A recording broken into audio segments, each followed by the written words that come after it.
at a hotel, and then, you know, in your hotel when people come to register to a room, a lot of people think, oh my god, they're gonna come, they're gonna say, they have all this driving towards the hotel, and everything is ready, you know, and you don't want to fuck anything.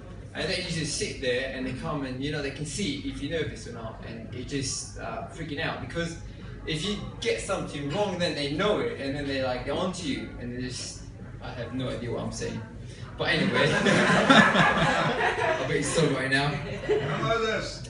Well, what do you think of like the Palestinians and everything? Well, I'm thinking that sometimes, you know, when you think about it, Arabic food, when, you know, like Arabic, you know, they're afraid of it. And I went to the hairstyler in Hotel, which is like 25 shekel, and it's really, really nice. But anyway, like, one of the hairstylers, he said, like, you know, I'm really afraid to go outside the house because, you know, like, all Daesh and everything, you know, they're everywhere. I'm really, really scared. And I'm sitting there, I'm thinking, like, oh my god, it's real, but it's not in Israel. Like, why are you being afraid to go outside your house? And he was like, keep talking, and I'm just like, you know, what the fuck is wrong with you? How can you not, like, oh my god, I'm shaking. I just sit down.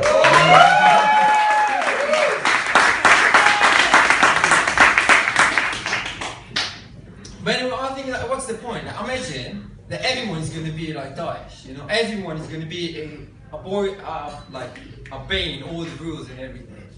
Then what? Like, what's the point? So everyone believe it, and then you just stop there and do nothing. What do you think? Like, if you sit there with the guy, they're in charge of like Daesh and everything, and I sit with him, and maybe smoke a joint or something, you know, just to get him like a little bit out of the box. Like, I don't know if you. Is anyone smoking? Yeah.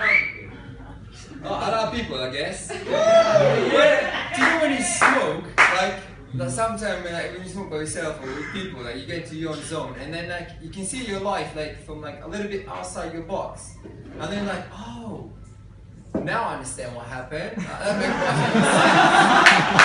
sense. It's like, you know, like you think in your head, like, oh yeah, I remember that. But it's just, so you know, like if you smoke with them, and then maybe you can get to a realization that there's no point. But I do understand them. Like when you got all the money in the world, like, imagine you got everything. You can do anything you want. You can buy it, and then you done everything, and then you get boring, and then you think like, I know what is the most powerful thing in the world. Religious. God is the most powerful thing ever.